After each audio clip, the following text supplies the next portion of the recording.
Molly breathed in the salty air as she watched the waves crash against the rocks off the shore. She chose this place for her third wedding not by chance. She wanted to believe that the quiet sound of the surf would drown out her past failures.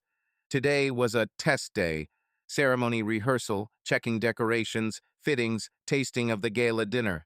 It seemed that everything was perfect. The rays of the sun softly illuminated the festive arch, which, in theory, was supposed to become the gateway to a new, happier life. The old Coast Chapel is a decoration of the hotel where the wedding was to take place. Beverly's team had already placed unusual bouquets everywhere, white roses with blue hydrangeas shading the sandy shore. Molly caught every detail, the length of the ribbons, the relationship of colors, the height of the vases. Organizing this celebration is her own ritual of purification. Although it would seem Mom took on all the troubles anyway after all, Beverly's wedding agency was proud of every order. However, Molly realized long ago, in order for something to come out perfectly, it is better to keep your finger on the pulse. "Darling," said a voice from behind, "don't forget, we are meeting with the hotel director in an hour to discuss seating arrangements." Molly turned around and saw her father, Howard. He straightened his gray hair with a familiar gesture and held a folded newspaper in his other hand. Once my father spent endless hours in his office, seeing patients, but now he walks around wedding venues with the same air of a professional listener. It seemed that nothing escaped his gaze. "Dad, I remember," Molly answered with a weak smile. Howard came closer and quietly patted his daughter on the shoulder. "Aren't you nervous?" "A little bit," she shrugged. "The third wedding after all. Sometimes 3 attempts is not enough when it comes to happiness," said Howard in his psychotherapeutic tone. "Remind me what this psychological phenomenon is called." "Don't give up until you find the right person." Molly chuckled. "I hope this isn't a quote from your book, Dad. Otherwise, I know how much you love to insert your 'stay with me or die.'" "Don't worry. I know how to be tactful," he smiled, but there was a hint of concern in his voice. At this time, Beverly emerged from the chapel, elegant as always. She was wearing a loose linen blouse, dark trousers, and huge retro-style sunglasses. At almost 70, she still managed to look artistic and energetic. A former model, she still never misses an opportunity to show off her looks and taste. "Molly, honey," Beverly took off her glasses and squinted in the light. "I ordered champagne for the evening, the same rose that you love. I want us to pretend that this is a real wedding night." She laughed with her ringing, almost girlish laugh. Molly sighed. Her mother seemed to exude confidence and chic, and all this at 70 years old. But something in this laughter seemed tense to Molly. Maybe it was just nerves, she thought. "Great, Mom. Thank you. I now need to check our photographer's plan. For some reason, he insists that it is better to shoot near the lighthouse and not on the beach." "Oh, the lighthouse." Beverly tilted her head, as if remembering. "Everything looks a little gloomy there, doesn't it? Although if it's at sunset, it's quite romantic." Howard nodded. "I would recommend the beach. The lighthouse has too harsh light. The shadows will contrast greatly." Molly shrugged. "I'll figure it out," she said, looking at her watch. "I'll go and meet with the photographer while you order everything you need for the decorations." When Molly left, Beverly and Howard were left alone. "Are you sure that you will have time with the rest of the bouquets before the rehearsal?" Howard asked, looking around. "Of course I'll have time," Beverly answered, looking at her assistants running around with flower arrangements. "Everything is going according to plan." Howard frowned slightly. "You haven't been yourself lately.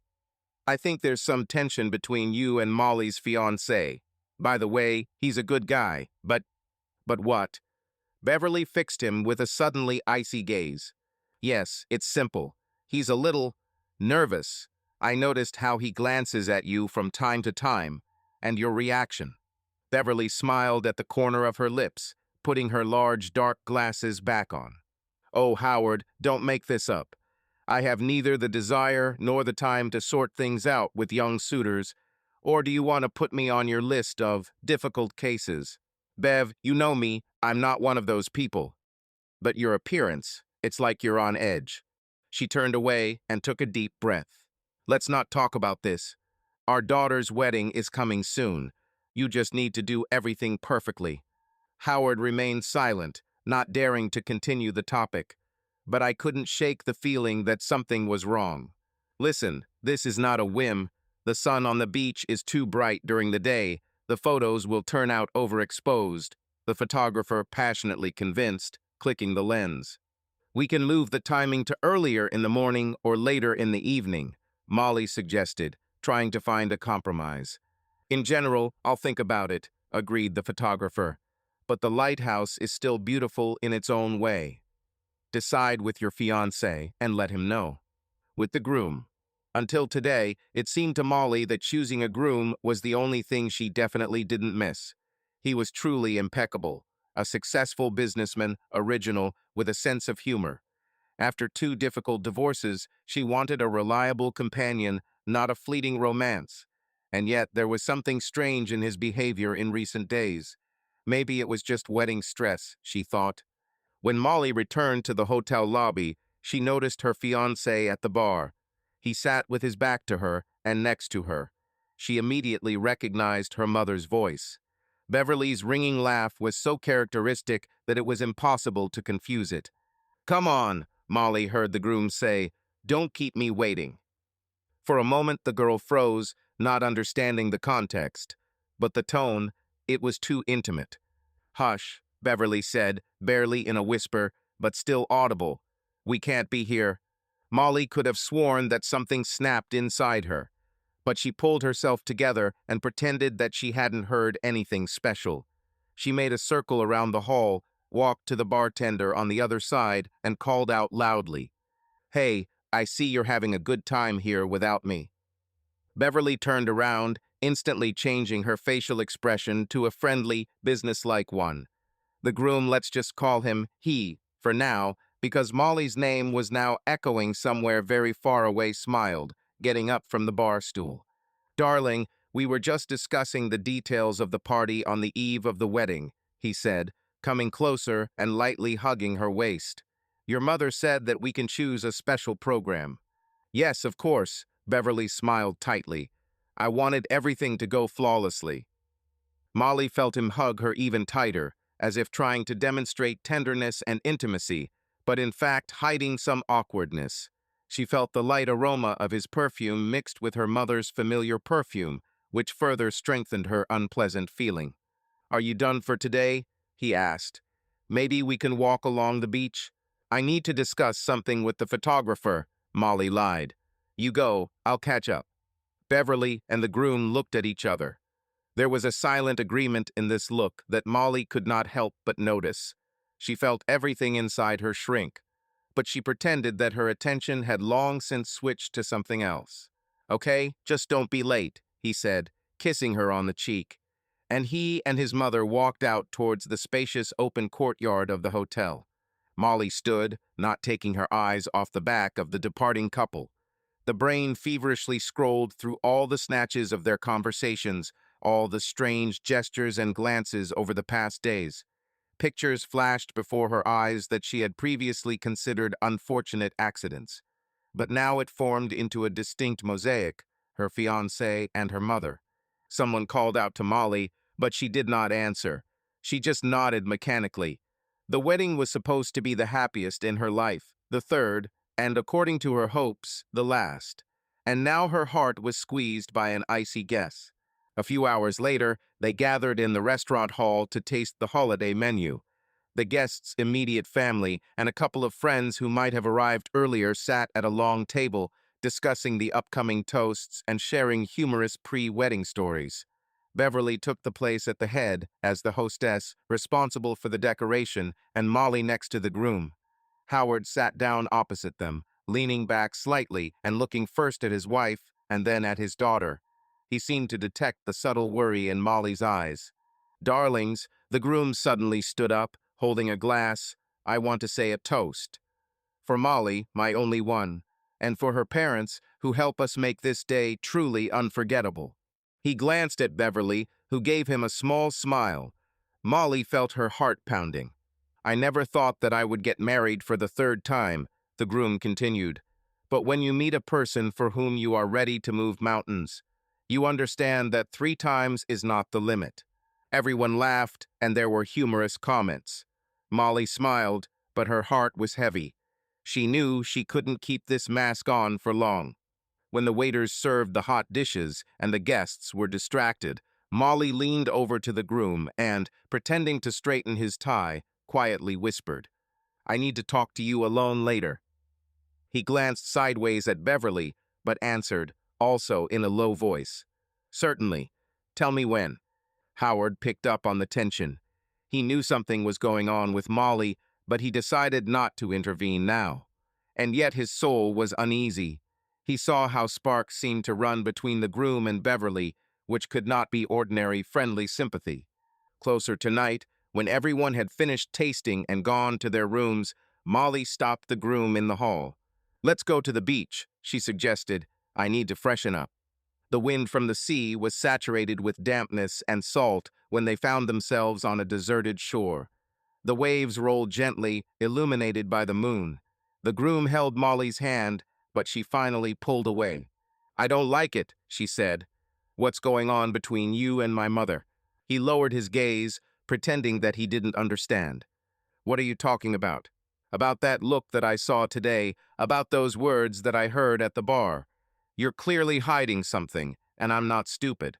He sighed heavily and ruffled his hair. "Look, it's all just tension. Your mother is very worried about you, and I consulted with her on how best to organize everything." "Why then do your conversations seem like you are lovers who were caught?" Molly raised her voice, but immediately bit her lip to keep from bursting into tears. "I don't want to believe it, but you're forcing me." He fell silent for a moment, peering into the waves. "Do you seriously think that I'm having an affair with an 80-year-old woman?" he said almost mockingly, but his voice trembled treacherously. "It sounds ridiculous." Molly felt despair, mixed with anger, growing inside her. "My mother is a special woman. Besides, she doesn't look her age. And you know it." He stepped closer to her, trying to take her hands, but she retreated. "It's not that simple," he said finally. She threatened that." Molly felt her breathing hitch. "Threatened with what?" "That he will tell me some things from your past." She said she would ruin everything. But I wanted the wedding to take place, so I tried to calm her down, to make her feel important. But I swear there is nothing between us." Molly felt a wave of nausea welling up inside her. It sounded implausible. Surely, the mother would not blackmail her own future son-in-law, or would she? Beverly has always had a flair for the dramatic, but is she that dramatic? "I need to figure it out," Molly said quietly and, turning around, walked back to the hotel, leaving the groom standing on the cold sand. Thoughts were racing through my head. What if he's lying? Maybe it's much worse than these half-truths. His one glance at Beverly was worth 1,000 words. Did her mother really betray her right now, at that moment when Molly so longed for happiness? She stopped, looking at the light in the hotel windows. Abandoned by her fiancé for her own mother? Absurd, and at the same time, too many little things said otherwise. The lights of the hall flickered ahead. Molly saw a thin figure flash through the second-floor window. It was Beverly, who seemed to be looking directly at her from behind the half-drawn curtain. They locked eyes for a second before the mother pulled away from the window and disappeared into the semi-darkness of the room. Molly woke up earlier than usual. It was just beginning to get light outside. Yesterday's conversation with her fiancé haunted her. She tossed and turned half the night, replaying in her head all these mother's advice, threats, and mysterious glances. It seemed that the dream only gave her new doubts, not peace. She decided to go downstairs to the hotel kitchen to drink a glass of water and somehow dispel her anxious thoughts. Walking along the corridor, I noticed that the doors to the dining room were half open. Muffled voices came from inside. Molly paused and peered in cautiously. Beverly and the groom stood at the stone kitchen counter. His back was turned to Molly, and she saw her mother in profile. Beverly's face seemed calm at first, but there was tension in her voice. "I told you to be careful," Beverly said quietly, but firmly. He leaned slightly towards her, as if he didn't want anyone else to hear their conversation. Molly realized that this meeting was not accidental. They both came at an early hour when the entire hotel was still sleeping. "I'm already too careful," he breathed through his teeth. "You still smell like my perfume." Molly froze, feeling the floor disappear from under her feet. The words sounded ambiguous and defiant. Deep down, she hoped it was just a sick joke. Maybe Mom really accidentally poured his cologne on herself, a situation from the category of "oops," mixed up the bottles. But the intonation with which he said this clearly indicated the opposite. Beverly replied angrily, "Your perfume. Think again, dear." Her eyes sparkled for a moment. "Why did you even take my bottle?" It seemed to Molly that her heart was pounding even faster. Did the mother and the groom share perfume, or was it about something much more intimate? "Okay," he said quietly, "let's say we both went too far. How long do you think Molly will turn a blind eye to this?" Beverly frowned and shrugged her shoulders sharply. "Molly won't guess anything if you don't continue in this tone. Now, until the ceremony takes place, we both need to behave reasonably." Molly felt a treacherous lump rise in her throat. He won't guess anything. She already guessed. And although the mother's words could relate to anything, for example, the choice of hairstyle or decor, the whole context spoke for itself. As they began to speak more quietly, Molly decided she couldn't take any more. She realized if she came in now and demanded an explanation, everything would break out into a loud scandal. What if she simply imagined the words had a double meaning? Trying to calm the trembling in her hands, Molly stealthily retreated back into the corridor. She leaned against the cold wall and closed her eyes, replaying what she had heard in her head. "You still smell like my perfume." This phrase stuck inside like a shard of glass. Perhaps they are just playing something, a faint thought flashed through. Mom loves dramatic jokes, and the groom teases her back. But the more sober part of the mind whispered differently. A random joke wouldn't sound so intimate. There was no point in listening further. It was too scary to hear confirmation of my worst fears. Gathering her courage, Molly hurried back to her room. She understood. If she now ran into Beverly or her fiancé in the corridor, she would not be able to hide her feelings. Closing the door behind her, Molly walked to the mirror and saw her own reflection with her eyes widened in horror. If only she knew what to do. If they are really together, then her whole life is a pathetic scene from a cheap melodrama where the mother is ready to betray her daughter and the groom is capable of the lowest duplicity. "No," Molly whispered. "We have to be smarter." She wanted to call her father immediately, but glancing at her watch, she remembered that Howard had been out for a long time to meet with suppliers for a new book, which he seemed to be simultaneously promoting during this hectic wedding weekend. It is unlikely that he will answer now, and even if he does, will he be able to understand? Molly realized she had little choice. Either she will ask her mother questions directly, or she will again allow herself to get entangled in omissions. Two previous marriages failed in part because Molly was afraid to find out everything to the end. Now, it seems, fate is throwing her into the abyss of doubts again. The phone on the table was flashing with a message alert. Molly automatically walked over and unlocked it. It turned out that this was just a photographer who sent options for locations: a lighthouse, a beach, a small greenhouse on the hotel grounds. All this suddenly seemed completely unimportant to Molly against the backdrop of internal chaos. She sat on the edge of the bed and tried to stop her knees from trembling. When her heart slowed down a little, Molly took a deep breath, quietly saying to herself, "I can't lose sight of this. The wedding is tomorrow, and if I don't figure it out now, then it will be too late." The decision came suddenly, not to run towards them with a scandal, not to create violent scenes, but to keep an eye on them. Yes, keep an eye on them until he has enough facts. Then she will have the opportunity to bring her mother and fiancé out into the open without a chance to get away. It's tough, but otherwise Molly risked closing her eyes again and pretending that everything was fine. A thin strip of morning sun made its way through the curtains. Molly remembered that she had a wedding dress fitting today, a crucial one, according to the tailor.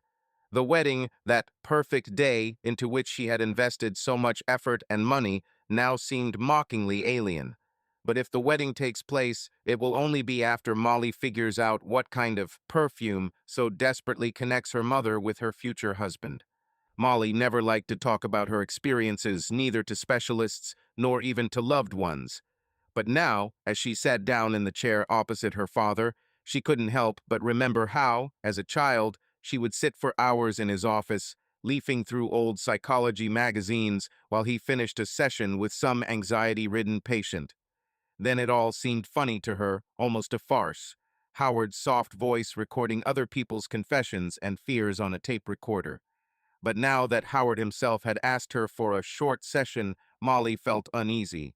"Make yourself comfortable," he said, pointing to a chair upholstered in dark fabric. He sat down opposite him and took out a small voice recorder from his breast pocket. "You don't mind if I play the recording, do you?" he asked in an even tone. "Old habits. I like to record everything so that I can listen back later and understand what exactly escapes during a live conversation." Molly shrugged. "Of course," she muttered, feeling slightly nervous. "If you need it."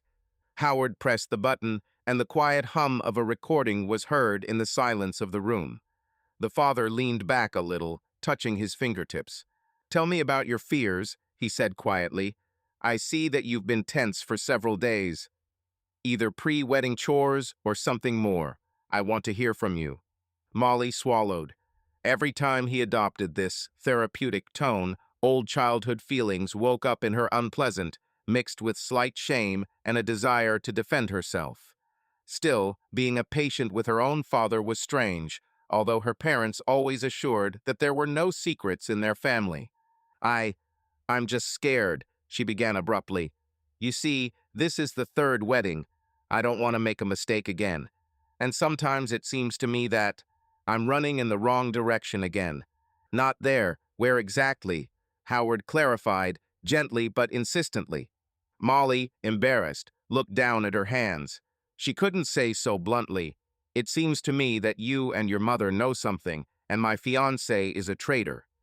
Moreover, she herself was not yet 100% sure what was happening.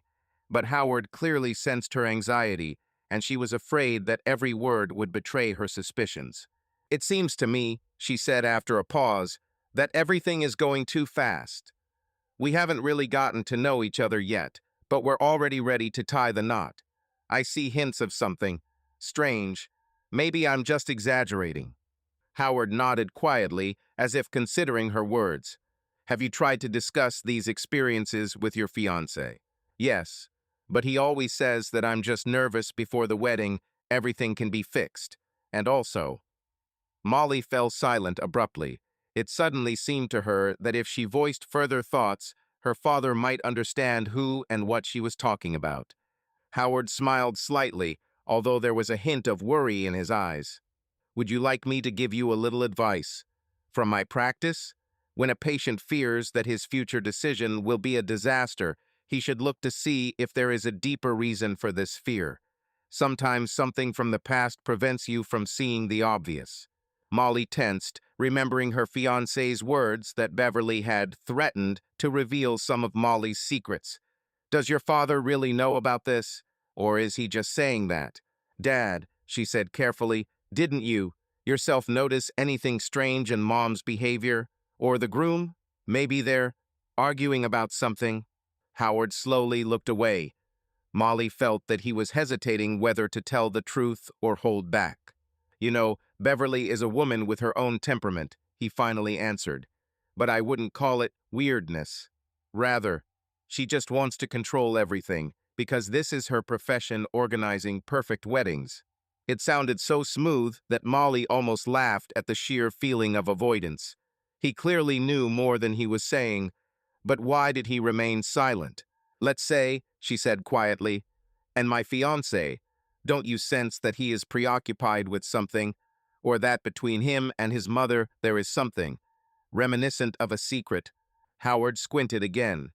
Now he was looking directly at his daughter, but his gaze was more professional than paternal. "Molly," he said very softly, "I'm glad you're asking these questions. But before you look for skeletons in someone else's closet, let's sort out your emotions. That's not the only thing that worries you, right?" She thought for a moment. Of course, over the past few days, too many things have accumulated inside her.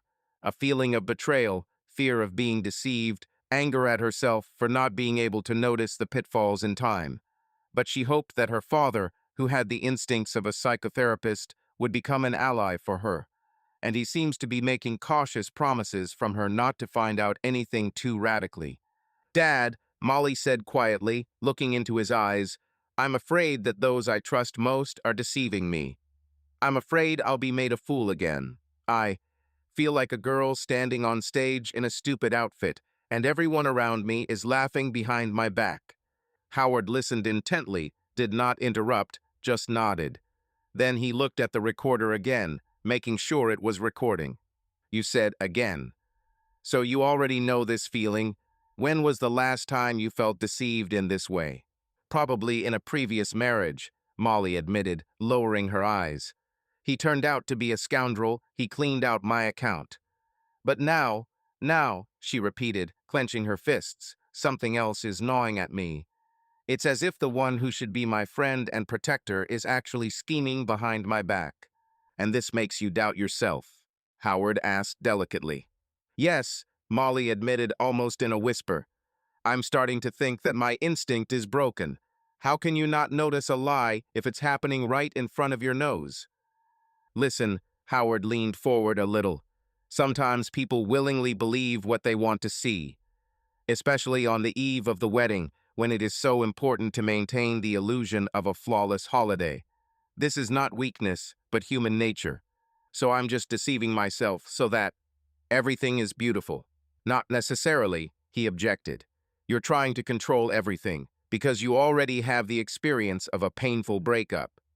If you miss something, it's only because part of your mind wants to believe that everything will finally be okay."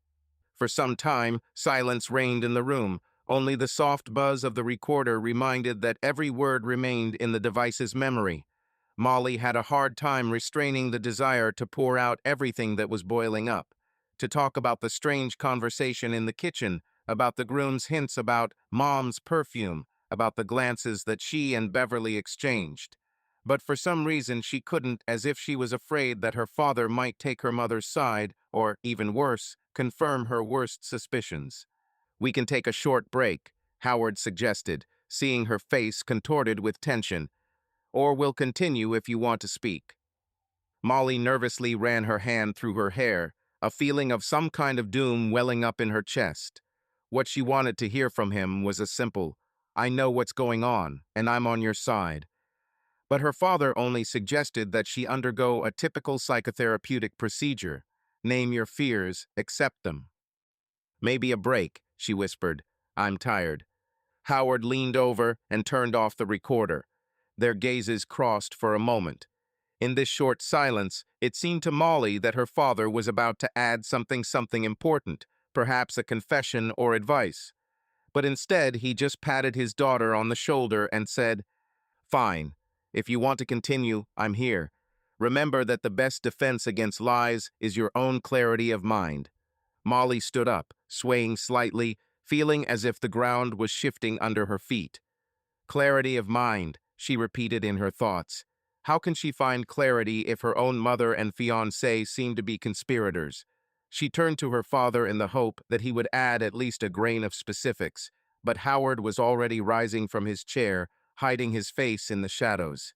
"Thank you, Dad," she said goodbye, trying to keep her voice from shaking.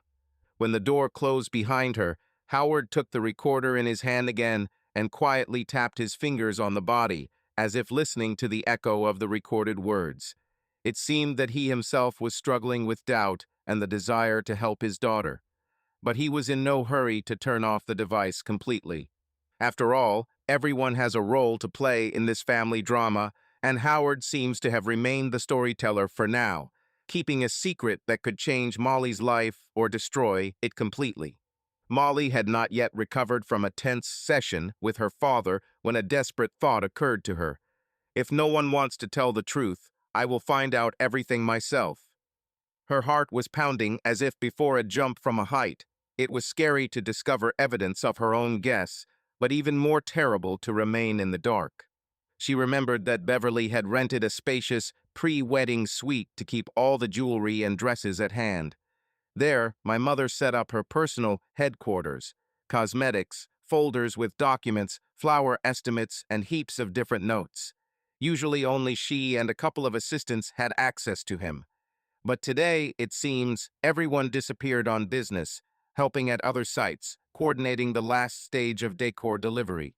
Choosing a moment when the corridor was deserted, Molly slipped to the door of her mother's room. The handle gave way, it was unlocked. Inside, everything was flooded with daylight, reflecting from a huge mirror and a table filled with bottles of perfume, powder, brushes, and other constant companions of Beverly.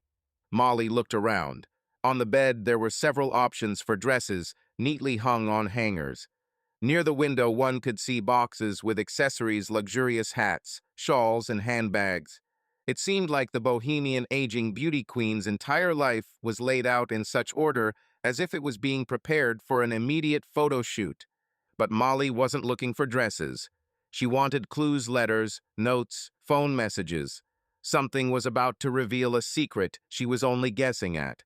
Finding a small chest of drawers, she carefully pulled out the top drawer. There were scattered beads, fluffy gloves, and a couple of silk scarves. Nothing suspicious. Her eyes noticed a small box painted with strange patterns. Inside are rings, earrings, and brooches. Everything looked perfect, but there was no clear evidence. Molly was about to close the drawer when she accidentally touched the inner partition, causing it to move slightly. Behind it was a narrow envelope that looked like a letter or note. Her fingers trembled. Slowly pulling out the envelope, she saw that there was a name written on it in clear male handwriting, Beverly. Molly's eyes skimmed over the lines. Dear Bev, I can't stop thinking about you. Every time you smile, it seems to me that time stands still. Thank you for teaching me real passion. What followed were confessions too intimate to be confused with a business note. The lines glowed in Molly's hands as if they were burning, and signature, Forever yours, Mike. Molly's heart skipped a beat as if it had fallen somewhere into an abyss. It was not a business letter, not a joke, but a straightforward declaration of love, a letter that was clearly kept secret. Moreover, judging by the turnover, the relationship did not arise yesterday. She sank onto the edge of the bed, clutching the envelope to her chest as if in need of physical support. This is true. They've been around for a long time. Thoughts got mixed up. An inner voice whispered, yes, here is the proof. You weren't going crazy. They lied. At that moment, the key was turned in the door. Molly jumped up, but there was nowhere to hide. Beverly herself appeared on the threshold, in her hands a bag of decorative ribbons, and on her face an expression of amazed rage. Molly, what are you doing here? Mom. Molly began, confused, but immediately straightened her back and squeezed the envelope. I was looking for answers, and I found it. Beverly noticed the letter in her hands and turned pale, placing the package on the floor. She instantly closed the door behind her and looked around, as if she was afraid that someone else might see this scene. You had no right to rummage through my things, she said in a whisper that sounded much harsher than a scream. Molly squeezed the envelope so hard that it almost tore. Really? Did you have the right to sleep with my fiancé?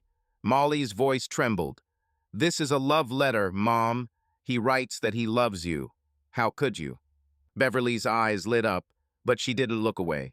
How could you be so naive as to pretend for the third time that everything is fine, when your marriage was doomed from the beginning? Doomed? Molly couldn't believe her own ears. So you decided to help me by seducing my fiancé? Are my past problems not enough for you? Beverly said coldly. Your fiancé is not a child, and I didn't seduce him. He himself was looking for an opportunity to be closer to me. From the moment we met at your birthday. This has been going on for 6 months already. From these words, Molly's inside sank. 6 months, and she didn't notice anything. All this preparation for the wedding, joyful discussions, and behind her back her mother and groom secretly laughed at her ignorance. "You're lying," Molly hissed, although she understood that Beverly would not openly name the number if it were an empty invention. "There's no point in lying to me since you already know everything," the mother answered in an icy tone. "Sometimes it's better to hear the truth than to continue wearing rose-colored glasses." For a moment, such silence hung in the room, as if the air had become viscous and it was impossible to breathe. Molly wanted to rush at her mother and throw the letter in her face, but she froze, feeling rage gripping her body.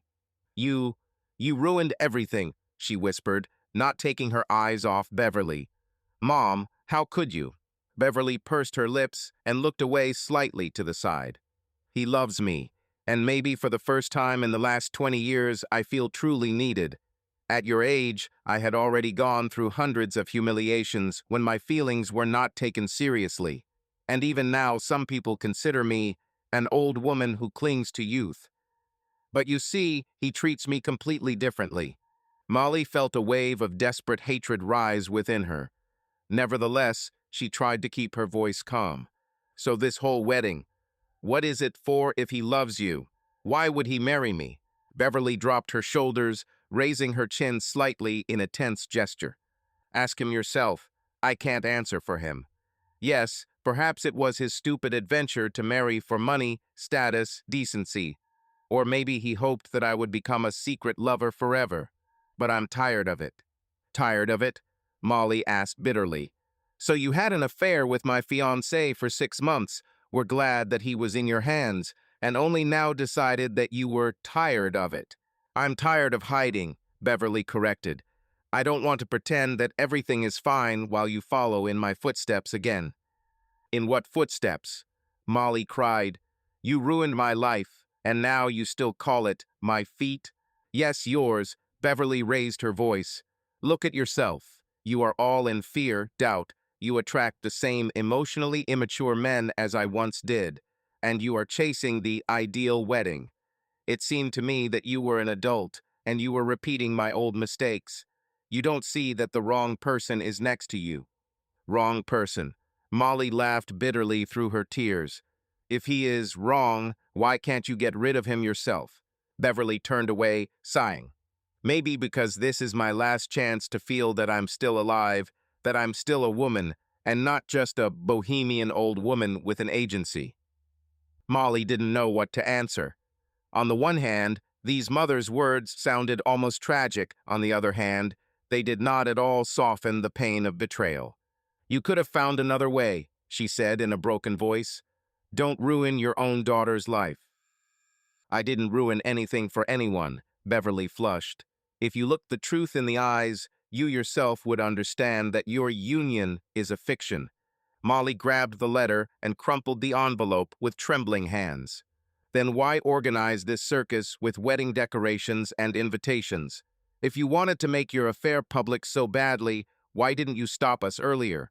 "Because I hoped he would make his own choice," Beverly answered, lifting her chin.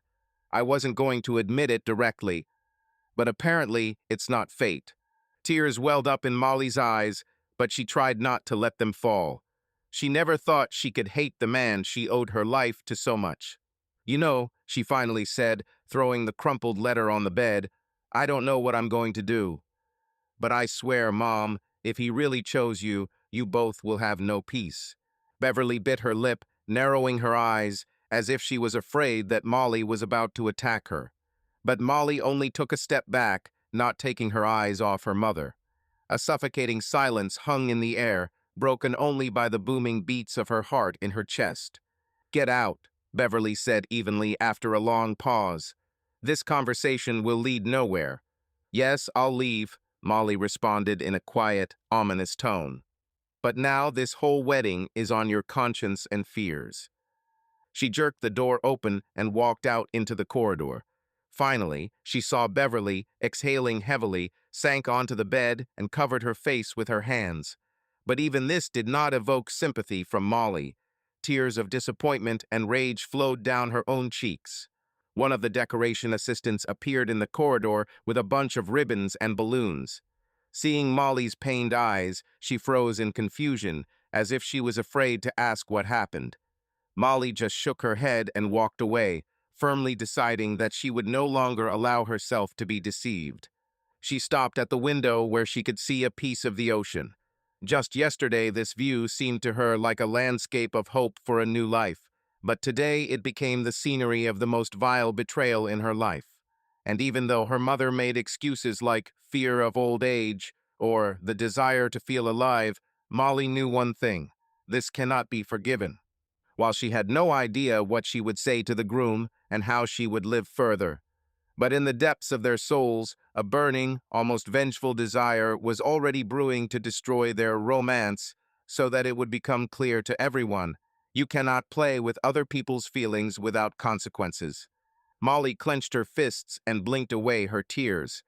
No more illusions. The affair between her mother and her fiancé lasted 6 months, and now the whole game is revealed. Molly sat in a small nook off the hall, trying to stop her hands from trembling. She still couldn't digest that her mother had so unceremoniously admitted, "We've been together for 6 months now." 6 months of lies and pretense, hidden views and lies. The tears of rage and humiliation have already dried up, leaving an emptiness inside. But being alone with this was unbearable. The thought grew in my head: we need to talk. Again, right now. Even if it's meaningless, even if a new wave of pain overwhelms her, Molly needed to see with her own eyes whether she was going crazy. She stood up, straightened her shoulders, and headed towards her mother's room. As I approached the door, I heard Beverly talking to someone on the phone. But after a couple of minutes, Beverly's voice stopped, and then there was a quiet rustling sound, as if she had hung up the phone. Molly made up her mind. She pushed the door open and stepped inside without giving herself time to hesitate. Beverly stood at the mirror, looking thoughtfully at her reflection. With a careless movement, she brushed a stray strand from her face and glanced towards her daughter. "You're back," she said with an unreadable expression on her face, as if they hadn't had a recent conversation like a hurricane. Molly came closer, stopping so that there was minimal space between her and her mother. Everything was boiling inside. "I need to understand," she began, her voice sounding more hoarse than she wanted. "Why are you doing this? What are all these life lessons for?" Beverly sighed and ran her finger along the edge of the dressing table as if checking for dust. "You speak as if I staged some kind of performance on purpose." "But Molly," she raised her eyes, which reflected a mixture of sadness and stubbornness, "you yourself involved me in your ideal wedding, asked me to help, to make everything flawless. Isn't it? I didn't ask you to sleep with my fiancé." What came out of Molly's lips was sharper than she expected. A hot wave of rage ran through my body. "Don't blame everything on me. Stop thinking that this is treason in the sense in which you imagine it." Beverly waved it off. "It's not cheating, Molly. This is liberation. Liberation from illusions about a happy marriage that you have no trace of." Molly frowned, barely holding back the insults that were bursting out. "What illusions are you talking about? That I believed in him? Or that I thought that you, my mother, were not capable of such a stab in the back?" Beverly's eyes lit up. "Yes, exactly. You step on the same rake 3 times. Again, you choose a man who only pursues profit or passion on the side. I didn't go to bed with him on purpose, but it happened. He offered something real, and it seemed to me that for the first time in many years I could experience sincere feelings. You can't imagine what it means to suddenly gain a feeling of youth when it's already getting dark inside. And for this, you betrayed your daughter," Molly hissed, peering into Beverly's face. "For the sake of feeling young?" "I don't consider this a betrayal," the mother answered harshly. "Rather, it's more honest than your constant race for the ideal life scenario. Do you think that if you invite a bunch of guests, buy an expensive dress, and hold a ceremony near the shore, you will get a guarantee of family happiness? So you exposed all this." Molly bit her lip so as not to give away how much she wanted to attack Beverly with her fists. "So what do you think I should do now? Give up love, believe that all men are scum?" Beverly shook her head sadly. "Decide for yourself. I'm just giving you the opportunity to look at reality without rose-colored glasses. I thought you would immediately feel that a man is looking for confirmation of his importance, not from the bride, but from her bohemian mommy. But you were too busy preparing for the wedding. So you decided to teach me, Mom, you've lost all conscience. Molly could no longer hide the tears that came again, burning her eyes. Do you even understand what you're saying? Beverly took the powder compact from the table and, unobtrusively opening the lid, slightly muffled her voice. Don't you dare try to make me look like a monster. I didn't ask your fiancé to come to me, but when he began to show signs of attention, saying that he admired my life energy, I caught myself liking it. 70 years, Molly. I felt like I was collapsing, becoming decrepit. But he brought back the feeling that I was still a woman.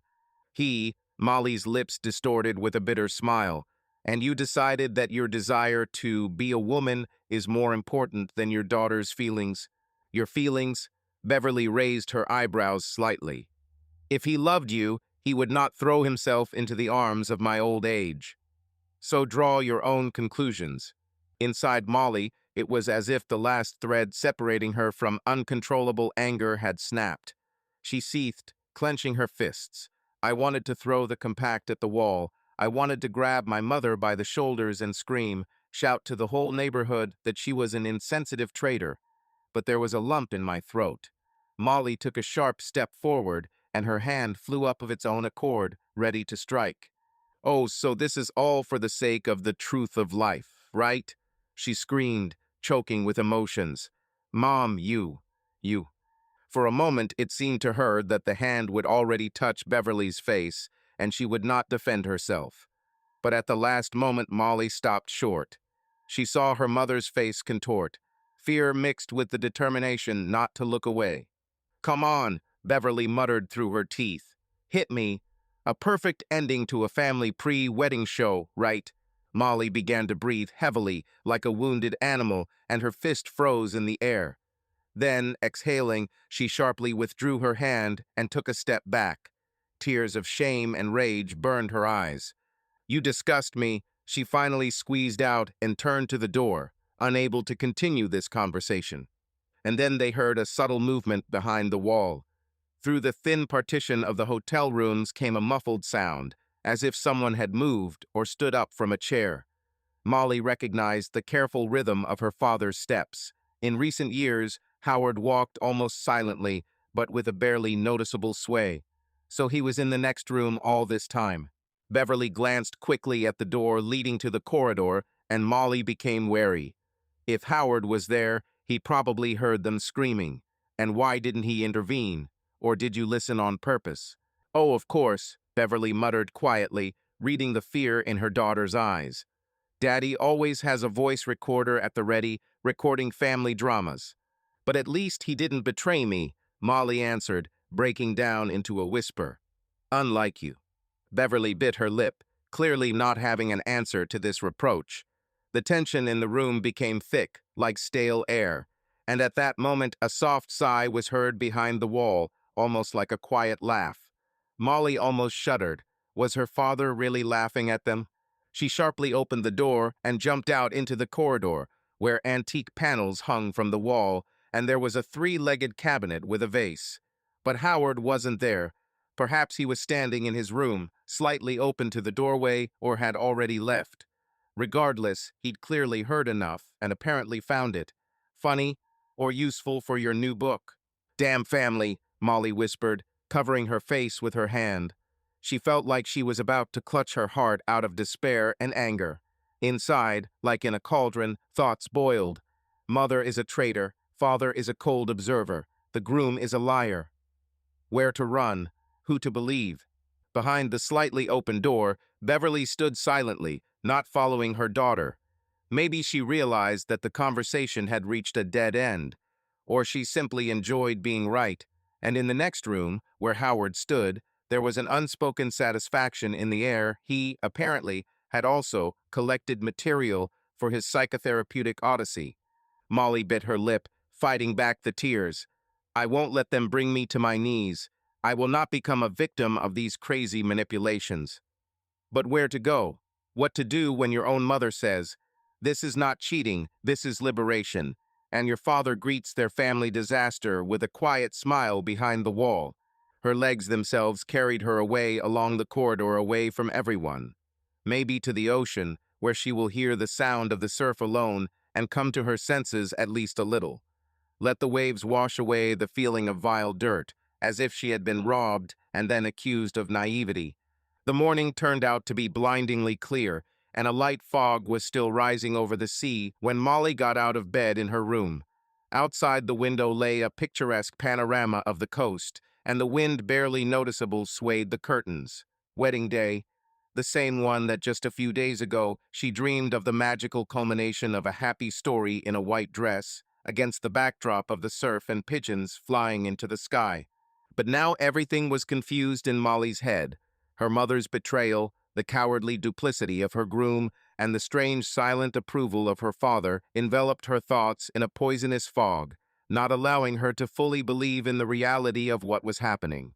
She looked in the mirror, trying to get into the wedding mood. The dress, embroidered with pearls, fit perfectly to the figure. The veil majestically descended to the very heels. A couple of girlfriends were already bustling around in the room, trying to straighten the train, attach pins, straighten their hair, but Molly noticed that they were sneaking sidelong glances. Apparently, there's something wrong with her look or expression. And how can it be normal when the heart seems to be covered with bitter ice? Nevertheless, she decided to continue. If life is to be ruined, then let everything happen in front of those who came for the holiday. There was too much at stake: money, reputation, and for Molly herself, the answer to the question of whether she was ready to break the neck of all her illusions once and for all. A little later, in the wedding area on the shore, a real atmosphere of a fairy tale celebration reigned. The sun came out from behind the clouds, illuminating the flower arch, and a light breeze from the sea pleasantly refreshed the air. Guests, dressed in smart suits and dresses, gathered in a semicircle, whispering and taking selfies near the seascape. A live quartet violin, viola, guitar, and flute played a smooth melody that echoed the sound of the surf. Everything seemed to be arranged to the highest standard: a buffet with sparkling wine, elegant flower arrangements on the tables, white fabrics fluttering in the wind, and the smiles of the stewards trying to complete the finishing touches. Somewhere in the depths of Molly's soul, a flash of regret flashed. What a pity that all the efforts, all this beauty are just an empty decoration for the collapse that is about to happen. The groom appeared in a tuxedo, pale and clearly weakened by internal doubts. His eyes stealthily glanced over the invitees, and meeting Molly's gaze, he hastened to turn away, pretending to adjust his bow tie. Once his smile touched her to the depths of her soul, but now she saw fear and lies in every gesture. Beverly was rushing nearby, like a shadow, in an elegant, slightly provocative outfit. Despite her 70s, she looked seductive, emphasizing her figure in a black dress that left her pale collarbones exposed. The woman commanded the assistants, indicating how to arrange the bouquets, and checked that the photographer did everything according to the list. Only a few noticed how nervous her movements were. The conversation with Molly before the wedding hung in the air with tense unresolvedness. They both knew that this was their last scene on the same stage, but each remained silent. When everyone took their seats, the ceremony began. The priest spoke opening words about love, shared values, and the importance of walking hand in hand through life's trials. No one, except the main participants, had any idea how ironic these phrases sounded. The tests were already in full swing. A couple of Molly's friends lined up in soft turquoise dresses, holding small bouquets in their hands. The groom and Molly stood under the arch, exchanging forced smiles. The photographer clicked the camera shutter, capturing every moment. Everything really looked perfect, a real glossy paradise, if you don't know what kind of performance is unfolding in the souls of those standing in the center. When the first stage of the ceremony came to an end, and the priest announced, "Now I ask those close to me to say a few words," Howard, the father of the bride, stepped forward. The guests noticed a small silver case in his hands. He walked up to the microphone, keeping his back straight, and addressed the crowd. "Dear friends, family," Howard began, looking around the rows, Today is a great day for our family, and I, as the father of the bride, want to share my thoughts on what true sincerity means. Molly tensed as she noticed her father taking the watch off his wrist and placing it on top of the case, as if about to perform some special ritual. The groom tried to interject, saying, "Perhaps you could have a toast later," but Howard interrupted him with a gesture. "I believe that vows taken at a wedding are not just words. It's a choice, choosing honesty. And today I want to give you all a little lesson in honesty." He grabbed the lock of the case, clicked it, and took out an inconspicuous voice recorder. At the same moment, Beverly, standing a little to the side, seemed to turn to stone. She cast frightened glances at the case and at Howard, trying to figure out what he was up to. "Why is this, Dad?" Molly whispered, although inside she already guessed what kind of whirlpool was about to happen. "Trust me," the father answered quietly, looking her straight in the eyes, and turned on the recorder, bringing it to the microphone. Sounds rained down onto the platform, first a quiet rustling and knocking, and then muffled voices. "You still smell like my perfume." "Quiet, they might hear us." "I can't live without your touch." "Stop it if Molly finds out." Then came indistinct half-whispers, groans, and cries, so frank that some of the guests' faces fell. A little later, specific words became discernible. "Dear Bev, I wait for you every night." Molly's lips trembled. Everything that she herself had recently heard in fits and starts now thundered throughout the entire wedding. The entire hidden nightmare is exposed to the public. The guests fell silent. The live quartet, realizing that something strange was happening, stopped playing. The violinist froze with his bow at the strings, and the flutist dropped the note from the holder. People sat as if paralyzed. No one expected such musical accompaniment. Some began to talk quietly, and the roar of indignation grew with every second. The groom turned pale to the point of a ghost, looking at the recorder from which his own confessions to a strange woman were heard. Beverly rushed towards Howard, grabbing the sleeve of his jacket. "Turn it off immediately," she shouted breathlessly, but he pulled away, continuing to hold the recorder at the microphone.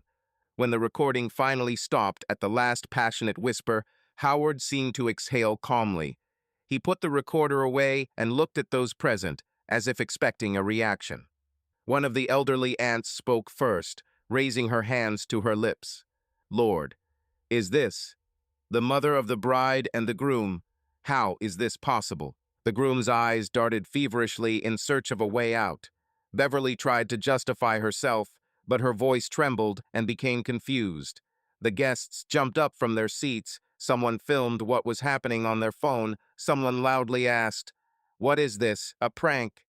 The situation threatened to turn into a real scandal, and it already has. This, this is all not true," the groom croaked, but his voice sounded so unconvincing that no one believed it. Some people saw how he spent time with Beverly over a glass of wine, how they retired to discuss decor. Now everything fell into place. "Why did you do this?" Beverly turned to Howard in despair. "You destroyed." "I didn't destroy anything," Howard interrupted her, and his calm, almost casual tone amazed everyone. "These people themselves destroyed my daughter's life, and I only revealed the truth." Meanwhile, the groom took a nervous step back, then another. He understood that every second he was here made him a target of universal condemnation. Suddenly, he turned around, almost crashing into a table with flower arrangements, and rushed to the nearest aisle between the rows of chairs. A number of guests stepped back to make way for him, and everyone managed to notice the horror and shame on his face. Beverly wanted to shout after him, extended her hand, but did not have time. The groom had already disappeared behind the gate leading to the parking lot. There was a tense pause for a few more seconds. Then everyone started talking at once. People were divided into two camps. Some whispered sympathy for Molly, others were outraged by the actions of Beverly and the groom, and still others tried to stay away so as not to be drawn into the scandal. Molly watched the groom's silhouette disappear, and a mixture of relief and bitterness slowly began to boil in her chest. The moment came when the truth burst to the surface, destroying all the decorations of the ideal wedding. Seeing Beverly standing helplessly in her luxurious outfits, she suddenly felt a cold calm. Now everything is clear, and the future will have to be built from scratch without these people. Howard put the recorder in his case, looked around, and approached his daughter. On her face, tears mixed with running makeup, but something new was read in her gaze, a determination that she had not experienced before. "I'm sorry I chose this method," he said quietly, leaning towards Molly's ear. "But otherwise you wouldn't have seen the whole truth to the end." "What now?" she asked doomedly. "Now everything is in your hands." There were exclamations and whispers all around. The photographer mindlessly clicked his camera, perhaps trying to catch the climax shot, and the musicians stood confused, not knowing whether to continue. So the wonderful snow-white holiday instantly turned into a stigma of shame and betrayal. An explosion of applause, laughter, and music, everything that filled the air half an hour ago has become a thing of the past. Here it is, the naked truth. Forgotten bouquets, crumpled veils, faded ribbons that fell from the arch. Instead of the expected celebration, what was left was deafening silence and a couple of confused guests who did not know where to go from the wave of someone else's shame that had covered them. The scenery, snow-white, festive, suddenly lost its shine when the groom ran through them, stumbling, trying to escape exposure. Now no one understood what to do with all these attributes of the failed celebration. Remove it immediately or leave it as if it were silent evidence of how grandly the wedding could fail. And in the center of it all is Molly in a crumpled wedding dress with running makeup and pulsating in her temples from champagne and adrenaline. She stood in the middle of a devastated site, feeling like the heroine of a post-apocalyptic film where the whole world was destroyed, and she was the only survivor among the rubble of a once wonderful life. It seems that a little more, and the illusory decoration collapses completely, leaving only the bare wooden flooring and pieces of fabric fastened to the arch. Looking around, Molly noticed that some of the guests, especially those who were considered her friends, were stealing glances at her. Some with pity, some with condemnation, and some with obvious curiosity, as if they were waiting to see if the performance would continue. But no one came. In such situations, it's always scary to be the first to speak. Suddenly you call out to the bride, and she starts crying or, worse, throws herself at you in hysterics. It's better to pretend that this doesn't concern you. Molly suddenly saw one of the hotel workers pick up one of the vases, once beautifully decorated with flowers, and place it on the edge of the tent, apparently to put it away from human eyes. But there was still champagne splashing there. Someone poured it there in a hurry, unable to find a clean glass.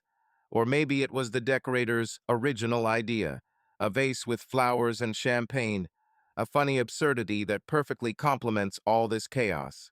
"Give me," Molly said quietly, taking a step towards the employee. He froze, looking at her in fear. "Give it to me." He silently held out the vase, and Molly, grabbing it with both hands, felt the pleasant coolness of the glass. A stupid thought seeped into my consciousness. Why not drink straight from it? What do I have to lose now? She brought the vase to her lips and took a long sip. The champagne turned out to be a little flat and warm, but burningly sweet, so much so that her nose tingled. Tears and bitterness came to her throat, but she continued to drink, hoping that in a drunken stupor it would become, if not easier, then at least not so painfully ashamed. "Molly," an uncertain female voice rang out. One of her friends, who had recently helped try on the veil, now stood in her soft lilac lace and looked at Molly as if she had turned into a wild creature. "Maybe that's enough. This is not a glass. People are watching." Molly slowly lowered the vase. Champagne flowed down her chin, dripped onto her wedding dress, and there was something about the recovery from madness. "Who cares where you drink?" "Let them look," she said quietly but clearly, without taking her distant gaze off her friend. "Or did they not come for the show? They will get what they came for." The friend pressed her lips together and took half a step back, as if she was afraid that Molly would cry on her shoulder or, on the contrary, hit her in the face. Others who had recently called themselves Molly's close people followed suit. They preferred to leave her alone with her resentment. Left among several scattered chairs and tables, Molly felt laughter rolling up to her throat, so nervous, almost hysterical. Just yesterday, she imagined how they would rejoice, dance, laugh, and take pictures against the backdrop of the ocean, and today that same ocean serves as the backdrop for the most shameful moment in her life. And then she heard light laughter from the side, high-pitched, almost theatrical. There were hints of sarcasm in the voice. Molly looked up and saw Beverly. The mother stood under the remains of the wedding canopy, pushing the loose edge of her long shawl off her shoulder with one hand. Yes, her face still retained that aristocratic oval that captivated photographers decades ago. At 70, she had not lost her posture and knew how to keep her cool. And of course, she knew how to sting painfully with words. "Well, are you drinking from the vase?" Beverly asked loudly, not hiding her arrogance. "What extravagance, my dear. I never thought you were capable of something like this." Molly felt her heart skip a beat. She had already seen how her mother planned to approach her and was prepared to hear another barb. But Beverly took only a few steps and stopped, looking her daughter up and down. "What an inglorious end to a magnificent performance," muttered the mother, shaking her head. A mocking smile played on his lips. "But you were hoping to get married, this time for sure." Molly bit her lip to keep the tears from spilling out. She knew that if she gave in to her emotions now, she would start screaming, crying, or throwing herself at Beverly. But just yesterday, she almost hit her mother. She didn't want a repeat. "What do you want?" she finally spat. "Do you want to finish me off again?"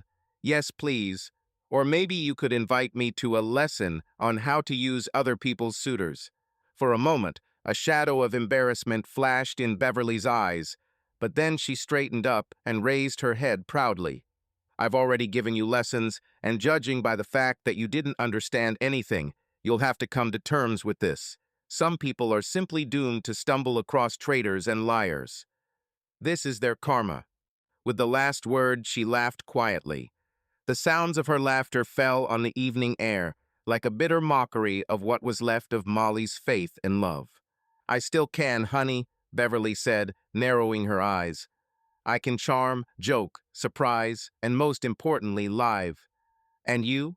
Molly felt everything tightening in her chest and a wave rising inside her, similar to cold rage, but mixed with terrible humiliation. The creepiest thing is that the mother was telling the truth. She really still can. Beverly, with her charisma and experience in manipulation, somehow miraculously seduces Molly's fiancé and at the same time does not look hurt. Who is the victim now? Molly, who can't see beyond the handful of pieces of her broken dream. "Do you want to know what I can do, Mom?" Molly hissed, but then stopped short, not quite understanding what to say. My father came to mind. Howard. Where did he go? In the last moments of the ceremony, he seemed to disappear into the noise, only having time to leave behind that same voice recorder with the incriminating recording, as if he had fulfilled his act of revenge or truth and disappeared. Then Molly noticed Howard coming out from behind the curtains of the tent with a laptop under his arm. He looked concentrated, even calm. Howard was usually meticulous about his things. He carried a laptop in a leather briefcase, a voice recorder in his inner pocket. But now he simply held it in his hands and stopped for a couple of seconds, looking at his wife and daughter. No one knew what was going on in his head, either regret or cold interest in the subsequent frames of the drama. "Well," Molly muttered, not taking her eyes off her father, "did you finish everything, Dad? Got a good ending for your book?" Howard shrugged quietly, looking away, and instead of answering, he slowly moved towards the exit from the site, without even trying to intervene in the tense dialogue between mother and daughter. "Won't you stay with me even now?" Molly wanted to shout after him, but her tongue did not turn. She felt that Howard was already mentally far away. It is more important for him to complete his own story than to help his daughter clear up the fragments of a failed holiday. He disappeared out the door, taking with him the remnants of at least formal support. Only a few service workers and rare onlookers remained on the site, curious whether there would be a new scandal. Molly clenched her teeth and nodded to herself, as if deciding that she would not sort things out anymore. Enough. Still standing in front of her was a grinning Beverly, who seemed to be enjoying herself and the situation, trying to corner her daughter. But Molly suddenly realized she did not want to continue this duel of insults. She just needs silence and a chance to escape. "I'm leaving," she finally managed, looking past Beverly as if she were nothing. "Do what you want. I don't care." With these words, Molly placed a heavy crystal vase on the table so that the champagne splashed onto the snow-white tablecloth, forming golden stains. Then she carefully lifted the hem of her dress, which was scattered on the floor, and slowly walked away. Her shoulders were trembling, everything was bubbling inside, but outwardly she wanted to look even and calm. She didn't care what these people who came to the wedding would say, and now would probably take home a scattering of gossip and disturbing discussions. It doesn't matter how many photos or videos fans of sensations manage to take. It's all the same that the mother will proudly feast on her insidious victories for a long time. As if feeling liberated from the last thread connecting her with a past illusion, Molly crossed the threshold of the tent and went out into the open space near the beach. The wind slightly tousled her hair, the hem of her dress touched the sand, leaving gray spots on the snow-white fabric. But she no longer cared about dirt. Let this be a symbol of the fact that her once happy future has become mixed with sand. Post-apocalypse, she thought, moving her lips silently. Leaving behind her mother with a predatory laugh, her friends turning away, and her father running to the laptop, she finally felt like she was standing on the edge of something new.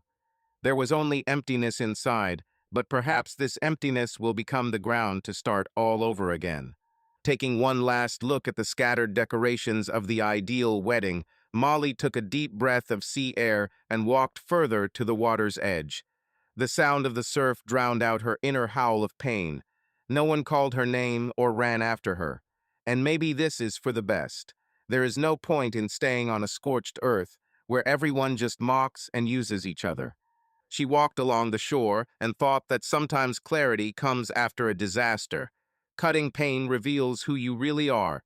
Perhaps, now that all illusions have been destroyed, Molly will finally be able to build something of her own, without looking back at her mother, without listening to her father's lectures, without hiding behind someone else's smile. In the distance, the waves shimmered in the moonlight, and behind them the noise of guests leaving the hotel grounds slowly faded away. The wedding day, which had turned into a day of reckoning and disappointment, was ending. The night of loneliness and pain was approaching, but a tiny spark was already glowing in it. "I'm still alive, and now everything will be different." A week has passed since the ill-fated wedding, which never played out according to the happiness scenario. A week, and for Molly it flew by like a heavy cloud, now squeezing her throat, now giving a short respite to again plunge into powerlessness. She spent most of the time in an empty apartment, which now belonged to her alone. None of her friends were nearby, there was no groom, and she did not want to communicate with her mother and father after the scandal. All that remained was to quietly pack your bags and think about where to go. From the outside, the apartment seemed empty and chaotic. Closets were half open, things were piled up in a large suitcase, boxes were stacked along the walls. Molly herself was not sure where exactly she was going to go or whether she needed to. But she knew one thing for sure. She could no longer stay here, in the memories of the upcoming, magnificent celebration, which was destroyed by betrayal and lies. All evening, she turned the framed photographs over to face the wall, now seeing only the ridicule of the past in them. One of the photographs shows Molly and her mother, Beverly, smiling under an umbrella on a rainy street in Paris. Once it seemed a symbol of their special connection, now Molly felt only bitterness. On the other is her father, Howard, holding the book, Stand By Me or Die. That day he was proud that his works had finally been published in large numbers. There were also photos with friends, with former husbands. They all now seemed to be looking at her failures from the past. She tiredly turned over the frames so as not to cause an eyesore. It was late evening, and it was starting to rain outside the window. Molly sat on the edge of the bed with the phone in her hands, ready to erase the last messages from the one who until recently was supposed to become her third husband. Suddenly, the phone vibrated briefly, and the inscription appeared on the screen. New letter in the mail. My first thought was, surely it's advertising again, or maybe Beverly decided to write something. But when Molly opened the mail, she saw an address from an unknown sender, a string of letters and numbers that didn't say anything. The subject line of the letter also looked strange. This is very important, read it. Usually Molly perceived such lines as spam, but something pushed her to click and look. Opening the letter, she saw several short sentences in broken Russian, as if the person was writing in a hurry or was experiencing great excitement. Hi, Molly. Don't be surprised that I found your address. My name is, I'm your twin sister. I know this sounds crazy, but check your collarbone. You should have a scar there.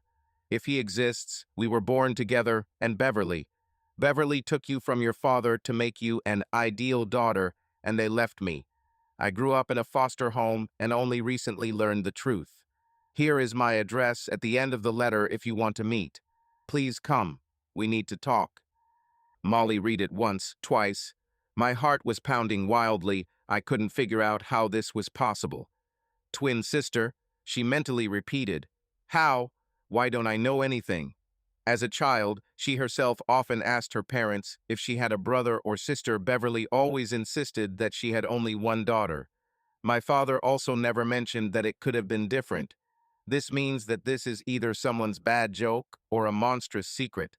Automatically, Molly pulled back the right sleeve of her sweater and ran a finger along her collarbone. There really was a scar, small, almost invisible at first glance, but Molly remembered how her mother said in childhood that a cat scratched her, or she fell on a stone in the park. There were several stories. The mother constantly changed explanations. But Molly never attached any importance to this, believing that it was just an ordinary childhood incident about which no one remembers the details. Now the memories flashed back in all their absurdity. Why did the mother give several versions at once?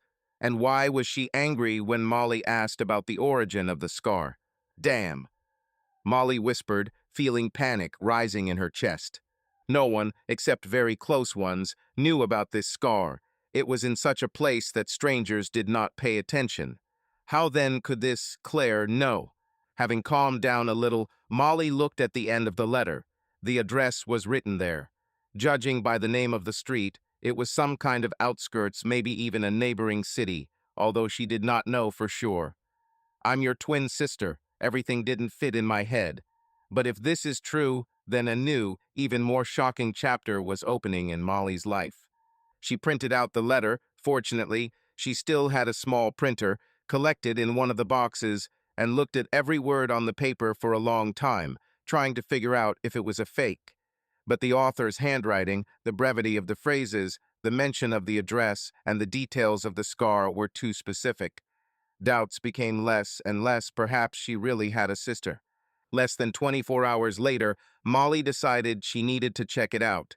Leaving her unsorted things, she waited until morning, took the car and drove along the route indicated in the letter, checking the names of the streets. If it's a prank, at least she'll be convinced. If not, perhaps she will learn a secret that will change all her ideas about her family. The journey took 2 hours.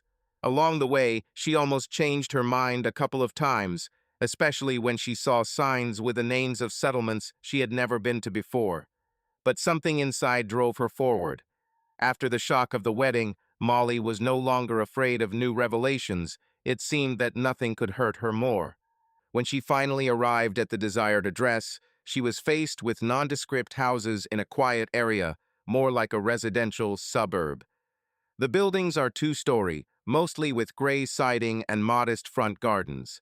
On one of the fences hung a peeling sign with the name of the street and a number that matched the one in the letter. Molly stopped the car and got out, feeling her legs give way. A strange mixture of fear, curiosity, and some other incomprehensible hope rose inside. She crossed the path to the porch and pressed the bell.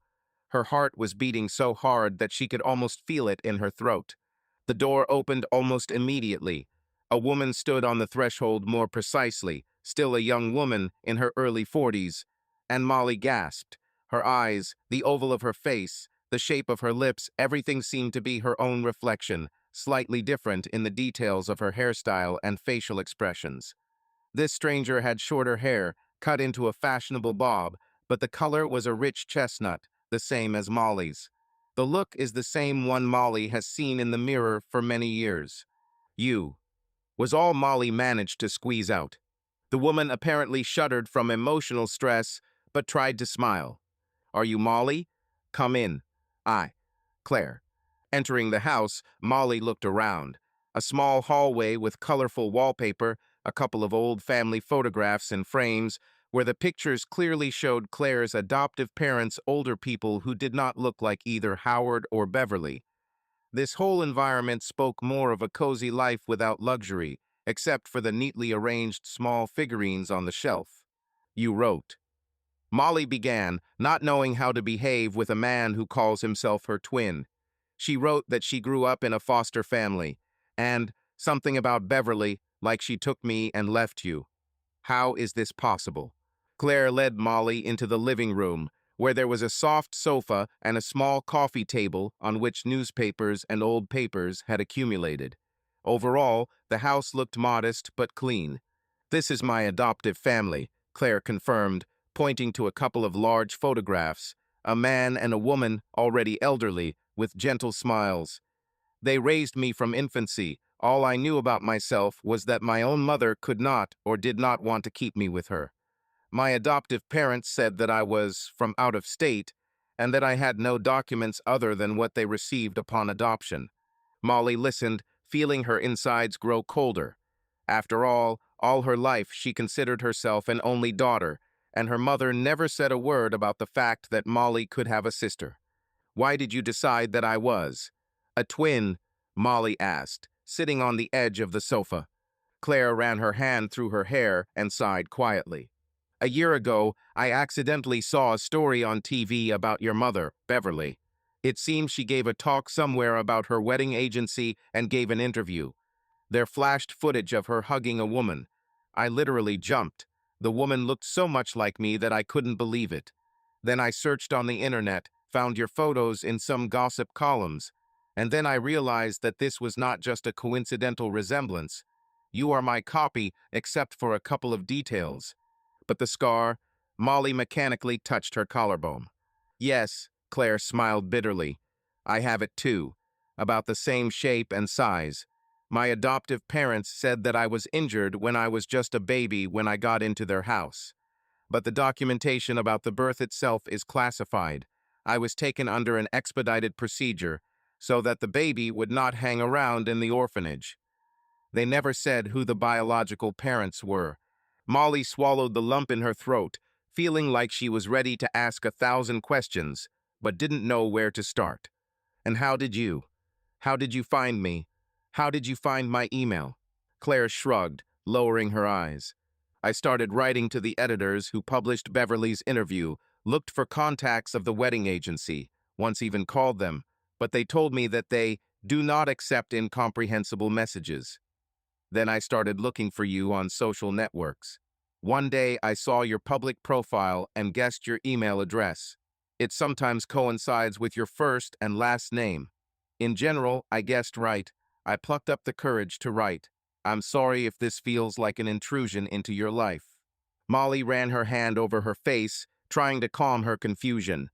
2 years ago, when she was actively developing her business, she actually registered her mail in the likeness of her first and last name. No one said that it was possible to find her like this, but lo and behold, fate showed itself on the screen. "And you think that it was my mother who separated us?" Molly clarified, mentally still not wanting to acknowledge this as reality. "I dug up some data," Claire replied. "We managed to find part of the archival records from the maternity hospital. There are twins born on the same day. The mother is a certain B. Rose, then she had a different surname, apparently her maiden name. Father not specified. But there was a note. One girl was discharged with her mother, the other was transferred to. There was the number of the institution. Looks like the other one is me. And judging by subsequent information, after a couple of months my adoptive parents took me in." Molly felt the realization growing inside her that Beverly could have two, taking one with her and leaving the other. But why? She tried to imagine herself in the place of her mother. She was a model, wandered from shows to photo shoots, and perhaps considered that two babies would not fit into her then way of life. Could there have been a role for Howard? After all, he is also a mysterious type on the one hand, a psychotherapist on the other. He kept family secrets behind 7 locks. Have you found out anything about who the father is? Asked Molly. Her voice sounded dull. I couldn't find the official certificate, Claire admitted. But there is indirect evidence. Some documents mention a psychotherapist, a certain Howard R., who came to the maternity hospital. There is no last name, but I suspect it is your father. Everything turned upside down inside Molly. It turned out that the father was in the know. Or was he then just a stranger, Beverly's lover? Or maybe he persuaded her to keep one child and abandon the other. Was it a terrible deal? And you just now decided to tell me? Molly asked, holding back her resentment. All my life, all my life I thought that I had no sisters. I didn't know until last year, Claire answered with a tremble in her voice. When I saw your face on TV, everything turned upside down for me. I didn't want to barge into your life. But then I began to notice that somewhere inside me there was a feeling. I must find you, understand why I was abandoned. And the main thing is to figure out how the mother could do this. An oppressive silence hung in the room. The rain continued to fall outside the window, quietly tapping on the glass. Molly realized that her life, which had recently fallen into pieces due to the betrayal of her fiancé and mother, was now receiving a new blow. But oddly enough, it didn't seem like another disaster, rather, a chance to find out the truth. We do have similar traits, she breathed, finally deciding to gently touch Claire's shoulder. Eyes, oval face, and a scar. Claire took off her thin cardigan, exposing her collarbone. Molly saw exactly the same small, curved scar as her own. At that moment, doubts disappeared. They may have been born in different circumstances, raised in different families, but something amazingly familiar slipped into this scene. Like a mirror, only with a slightly different life story. What are you going to do next? Molly asked, feeling that they needed to discuss next steps. Do you want to show up in front of Beverly? Although I don't know how capable she is of repentance or dialogue. Claire thought, looking down. Don't know. To be honest, I imagined many times how I would tell her everything, what a monster she was for throwing me out. But I'm not yet sure that this will bring relief. And you? Molly smiled bitterly. My relationship with her is worse than ever. She managed to have an affair with my fiancé, ruined my wedding, and I don't want to see her at all. But after your words, I understand that in her youth she did even more monstrous things. I'm scared to imagine what motivates this woman. Claire watched Molly go, then went to the shelf with papers. On top was a folder with filed documents. From it, she took out a couple of copies of archival extracts with fuzzy stamps and handwritten text. I collected everything I found. It mentions Case No, 1128, which coincides with our date of birth. Woman BR appears, as well as a certain note. Consent to the removal of one child is by agreement with the other party. This sounds terrible. It seems that they decided that it is still possible to raise one child, but not the second. Molly took the papers, feeling that her hands were shaking. To be a second or unnecessary child. How much pain is there for the one left? And if Molly didn't know about her sister's existence, then her sister didn't know why her mother abandoned her. I'm sorry it happened like this, Molly said quietly, lowering her eyes. How I wish we could grow up together so that I could have a sister. We would probably share secrets and help each other, and it turns out that we only met now, Claire picked up, and her voice sounded restrained. But it's better than never. We need to understand what to do next. I have to talk to Howard, Molly said, surprised by those words. He probably knew, or at least suspected it. But my father is a good psychologist. He knows how to remain silent and avoid questions. Claire nodded. I will be glad if you find the answers. And I would like to see you more often. I need to know a lot about you, about our family. Molly felt like a window suddenly opened in her soul, letting in a drop of warmth. Despite the cruelty of the situation, she had a sister, a real person, not like the ghost of the past. Maybe this meeting will be a chance for both of them to find something real that they have been missing all their lives. Let's do this. I'll stay in the city for a few days, Molly suggested. I need to finish some things and sort out some documents.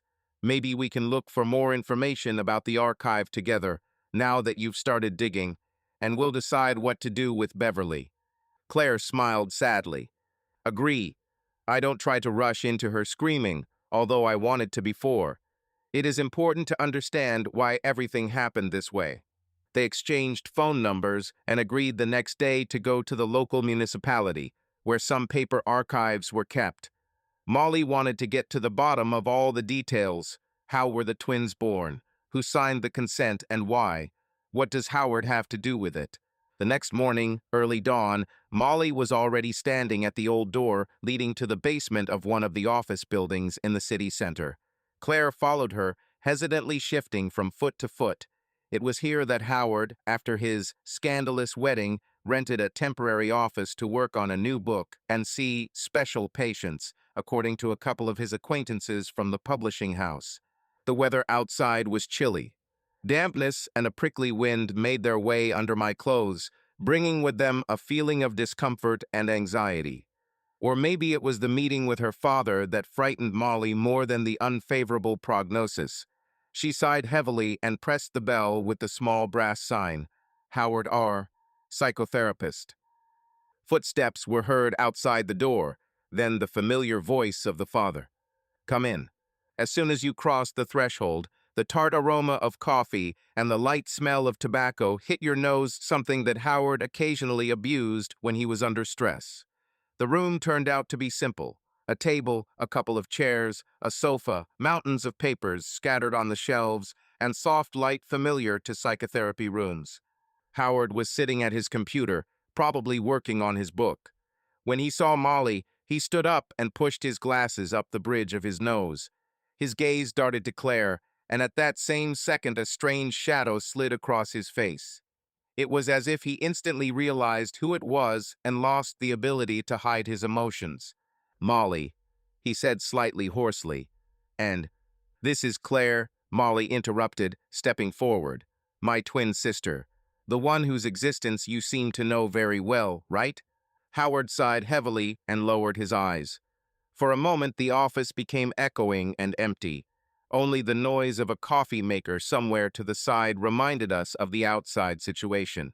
Claire froze at Molly's shoulder, unsure how exactly to start a conversation with the man who could be her biological father. Come in, sit down, Howard finally said, pointing to the chairs opposite his desk. I understand that you have a lot of questions. Claire and Molly looked at each other and took the offered seats. Seeing my father up close confirmed that he was really tense, dark circles under his eyes, pursed lips, nervously tapping his fingers on the edge of the table. First of all, tell us the truth. Molly turned to him, trying to make her voice sound firm and confident. We know that from the very beginning there were two children. That one girl stayed with Beverly and the second was given away, or they quit. How was it really? Howard hesitated to answer. He seemed to be choosing his words carefully. Finally, sighing, he began to speak. At that time, I was still just a beginning psychotherapist, having known Beverly for only a few months. She was pregnant and claimed that it was not definitely from me. I didn't know how serious it was. But then, when the twins were born, they told me that only one girl survived. He paused and looked at Claire. Years later, I found out that the second one was also alive. She was just placed in a shelter. And then, apparently, they quickly found adoptive parents. Beverly lied to me. She said the second child died. I believed that I only had one daughter, Molly. And you believed her? Claire interjected, gripping the armrests. How could you not check, not find out more? There was resentment in her voice that had accumulated over the years. After all, if Howard had at least once inquired about how and under what circumstances the girl died, perhaps he would have revealed the secret earlier. Howard looked away. I was quite young and, to be honest, under pressure from Beverly herself. She used threats and manipulation to convince me that I should pursue a career and not delve into dirty details. She kept Molly with her as proof of our connection, but said, "The second girl died, it happens, we need to move on." But then you found some mentions. Molly leaned forward, feeling everything boiling inside. Or did Beverly continue to lie? Howard's lips twitched, and he ran a hand through his hair. A few years later, I came across a fragment of documents confirming that there were two girls born. But Beverly swore that there were mistakes in the paperwork, that the second one was processed for some bureaucracy, but in fact she died in childbirth. I, knowing her artistry and ability to persuade, gave up. Then a new justification appeared. Supposedly, it was necessary to hide this fact from the public in order to preserve Beverly's successful image as a model and the prospects of her career. And I was too weak to resist her. For a second, the office became so quiet that you could hear the hiss of the coffee maker in the far part of the room. Molly felt that she was ready to get even more angry. Her father, a psychotherapist who gives advice to others, turned out to be powerless in front of her mother, who simply played at manipulation, and he believed. "And when did you finally find out the truth?" Molly's voice sounded metallic. "Maybe you knew all this time and just remained silent." Howard closed his eyes wearily. "Exactly. 10 years ago or so. I then found evidence that the second girl did not die. She was sent to an orphanage. I tried to talk to Beverly, but she just laughed in my face. What are you going to do? Will you go look for her? Even if you find it, who will believe you? Yes, you yourself signed up for my terms a long time ago." She threatened to destroy my career at that time. I already had major projects underway, and my book began to generate income. As a result, I chickened out and gave up. Claire listened with pursed lips, tears in her eyes, but her face remained focused. Howard noticed this and said guiltily, "Sorry, I understand that this sounds disgusting. I didn't look for you, Claire, because I didn't believe I could fix anything." And then, probably, he got used to convenient lies. "You just abandoned me," Claire whispered, not taking her eyes off her father. "Because of some agreements of my own, out of fear of Beverly. And all my life I thought that my mother was just an unknown woman who did not want a child, and my father was a useless legend." A heavy sadness hung in the air. Howard automatically reached for the coffee maker to pour himself a drink, as if the hot liquid could warm his frozen conscience. Having poured a cup, he leaned on the table. "I understand that you both are disgusted to hear my excuses now, but I can't turn back time. Beverly. She was always stronger than me spiritually. She knew how to play on my insecurities. After everything that happened with Molly, I decided it was time to tell the whole truth. Yes, that's why I recorded your conversation with your mother at the wedding, to show how capable she is of betrayal. I wanted Molly to have no illusions, and perhaps this was also my personal revenge on Beverly for years of manipulation." "So you saved me?" Molly asked ironically, remembering how Howard turned on that very recording on the wedding day and did everything publicly. "But didn't you think that all this would ruin my life too?" "Thought. But he thought it was better than continuing to live in a lie," he admitted. "If I had decided to tell the truth earlier and you had found out about Claire, perhaps many things would have turned out differently. But I didn't dare." Claire looked from Howard to Molly and back to Howard. "What now? Are you and Beverly still in touch?" Howard smiled bitterly. "After that wedding, we practically didn't talk. She accuses me of all mortal sins, that I humiliated her in front of the public, that this is all because of my bookish self-interest and desire to take revenge on her. I left home and moved here to work on the sequel to Stand By Me, but in a different way, and to be honest, I don't know how to live further." Molly frowned slightly. "Do you think you can just sit down at your laptop and forget everything?" "No, don't forget." The father shook his head negatively. "But you, Molly, are adults now, and you have your own life. Beverly is an old woman who has nothing left to prove. I may try to make amends to both of you by at least telling you everything I know." Claire pursed her lips at these words, looking at him with immense longing. And everything you know is your version, right? My life has passed without you. I'm not asking for compensation. I'm not asking for love. I just want to see if I can ever forgive you. Howard's eyes darkened, and he lowered his head. I can only say, I sincerely regret that this happened. And if you give me a chance to help you learn more about what happened then, I will tell you. I have documents, records. At some point, I began to collect fragments. I didn't know why, but apparently I was getting ready to confess. Where are they? Molly asked, raising a wary eyebrow. Howard stood up, walked over to one of the shelves, and pulled out a heavy folder with a black cover. Returning to the table, he placed it in front of his daughters. Here is something from the archives, some of the notation, extracts from the maternity hospital, my personal diary entries when I first found out that you had another child. You might want to take a look. Molly opened the folder and saw that inside there were indeed photocopies of old medical forms, handwritten notes with dates 1970s, 1980s, notes that mentioned pregnancy B, without full surname. With a sinking heart, Molly read the lines, the birth of two female twins, both girls are healthy. And then the bold stamp, transferred to. The name of the adoption institution. Claire moved closer to see the seals and signatures. She sucked in a sharp breath when she saw the paper, which had a badge on it indicating the form of a government clinic. At the bottom, it was written that one of the sisters was being taken by the mother, but the father was not indicated. So that's what she did, Claire whispered, clenching her fists. And you, Howard, still understood that Beverly didn't finish her sentence. Yes, I understood, he confirmed, but I haven't seen any official adoption documents. Everything was classified or lost. I figured that if I delved deeper, Beverly could bring a lot of problems down on me and even take Molly away. Take Molly away, Molly repeated sarcastically. It sounds like I'm a thing.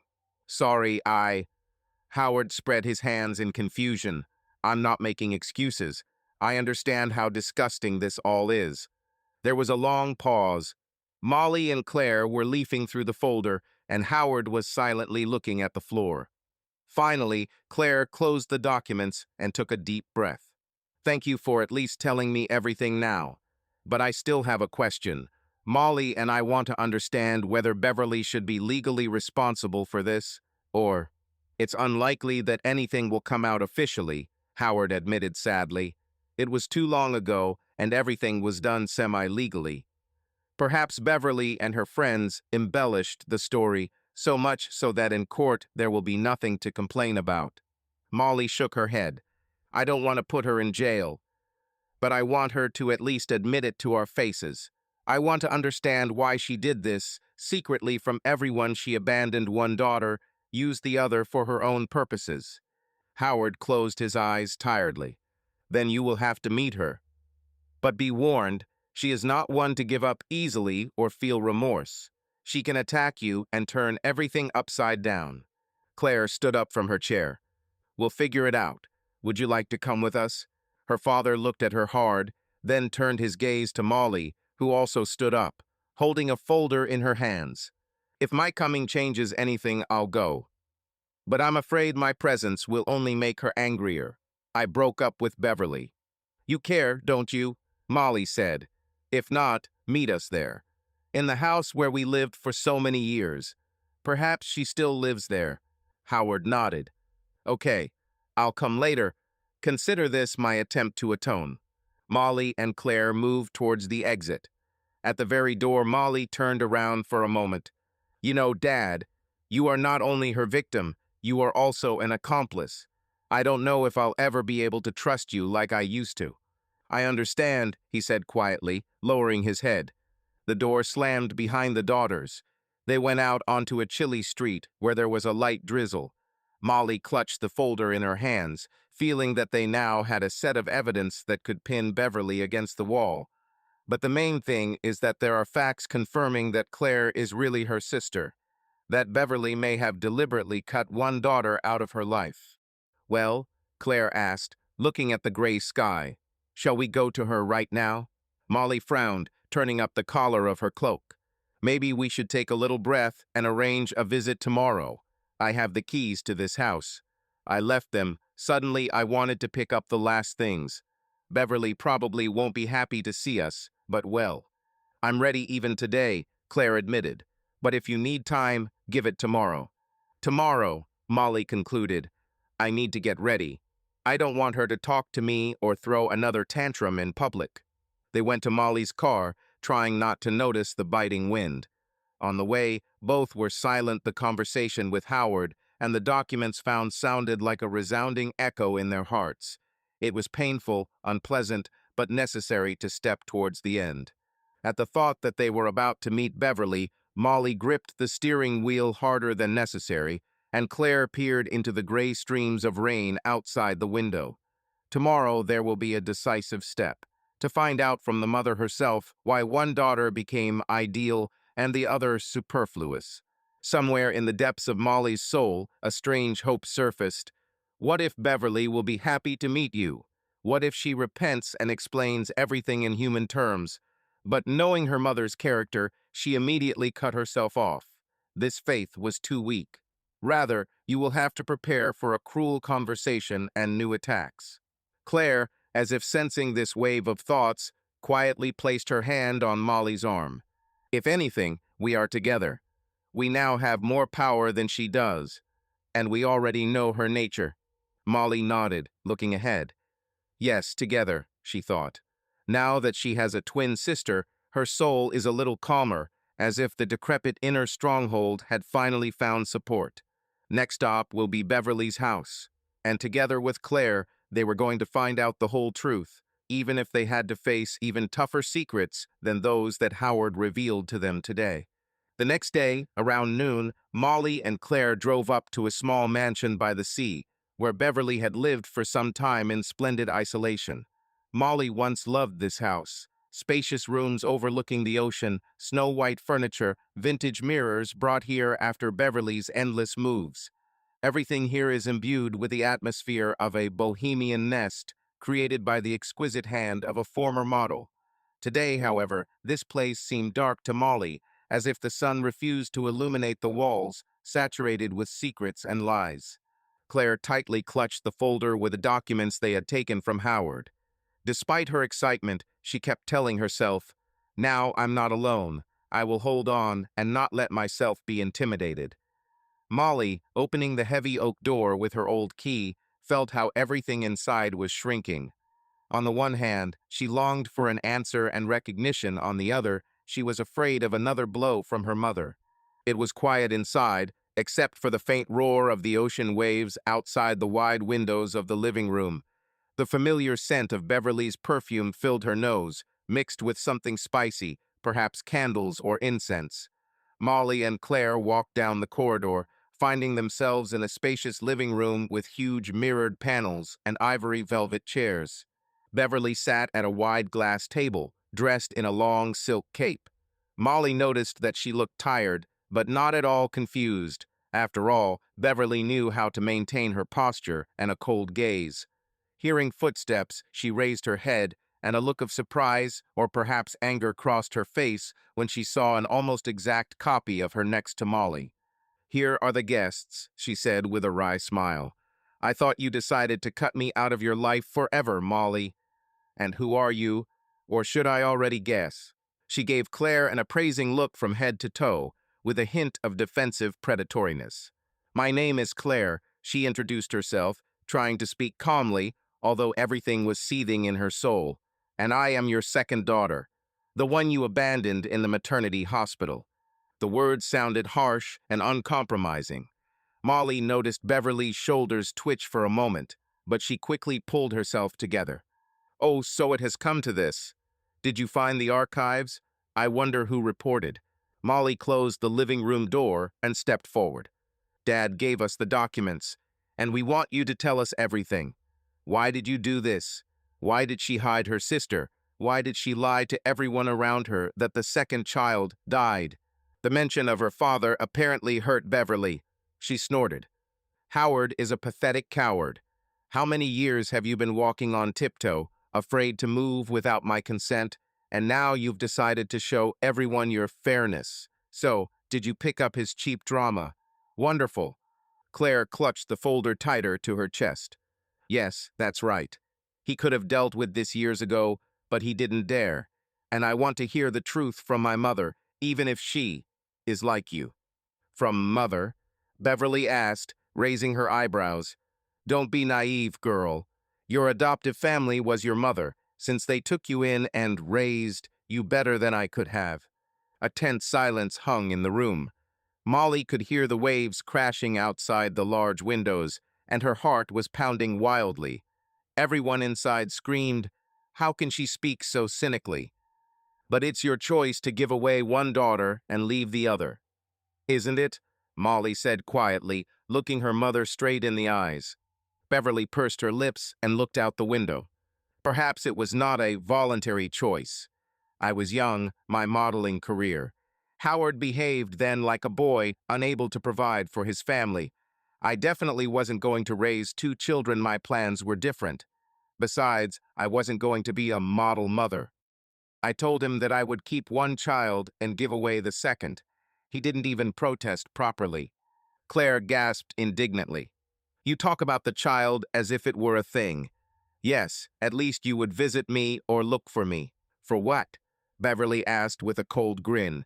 Admit that I have a second daughter when I was building the image of a bohemian diva. I understood perfectly well. One child can still be included in the legend, but two children, and even without an official marriage, are a burden. And Howard wasn't sure then that he even wanted a family. I saved him and myself from unnecessary trouble. Molly gasped. Saved? You ruined our lives. My childhood was saturated with your constant whims, and now I found out that I have had a sister all my life, whom you simply discarded like unnecessary baggage. And you call this salvation? Beverly didn't look away from her reflection in the mirrored wall behind her. Her voice sounded calm, almost cold. Yes, exactly. And look how ideal you have grown up. I made you what I wanted, successful, outwardly bright, talented. This is the third time you've tried to get married. People admire your style, your taste, and the second child. I'm sorry, but I had no plans for her. Claire swayed slightly, as if she had been slapped. Molly could not resist and blurted out in her hearts. You don't even repent, do you? Don't you care what she went through, what I'm going through now? Beverly sighed wearily, closing her eyes for a moment. Years have passed. I can't change the past, and I don't want to lie. They say, I'm sorry. I don't regret it. That's how I lived. If I had left both of them, we would have been broke. Howard would not have developed as a psychotherapist, and I would not have been able to build either a career or a business. Think whatever you want about me. The lump in Molly's throat prevented her from speaking. She felt tears of betrayal tearing at her inside, but she tried to hold on. Claire closed her eyes tightly for a moment and then walked closer to Beverly so that she could see all the emotions in her eyes. Okay, so be it. But do you know what I'll tell you? I grew up without you, and yet I became a person. Yes, it's not easy, but I had people who gave me warmth and care. And now, when I see you talking about your own child, I'm just glad that others raised me. You don't deserve to be called a mother. Beverly looked away for the first time. Perhaps it pricked her icy pride a little.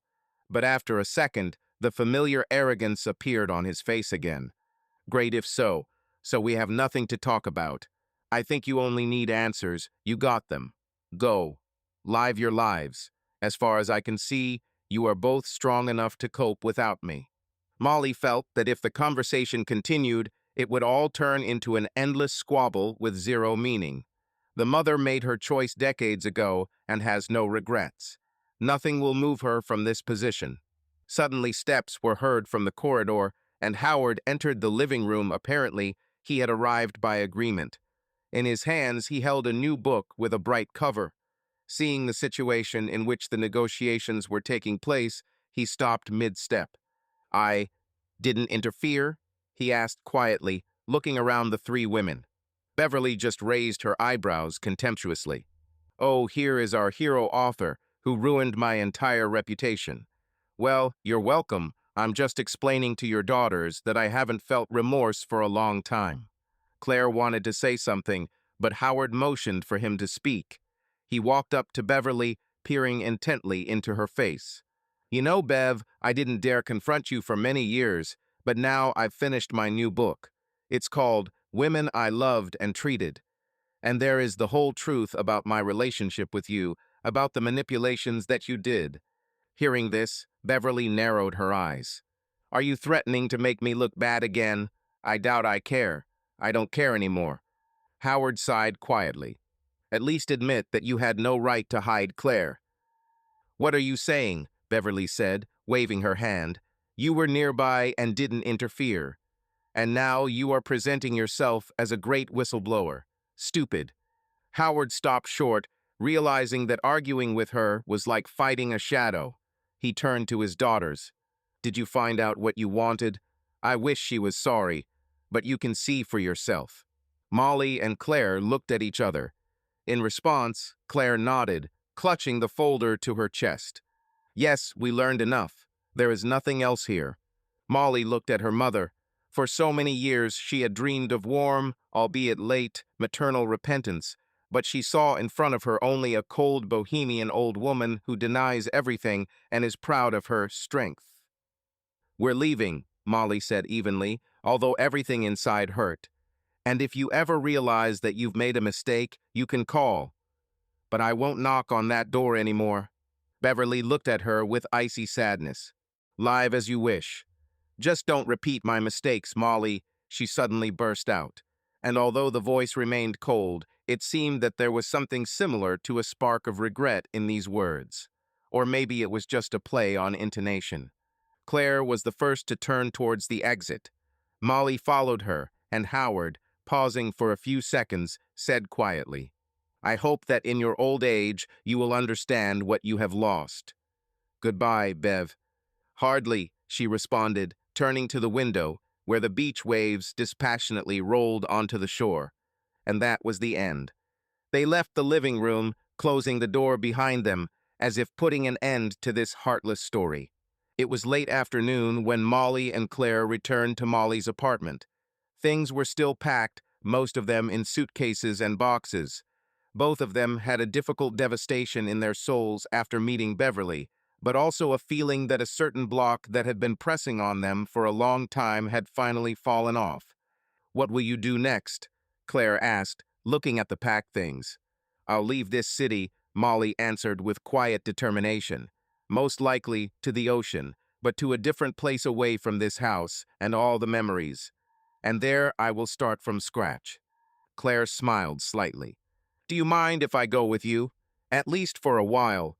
I have no other loved ones, and you and I seem to have just found each other."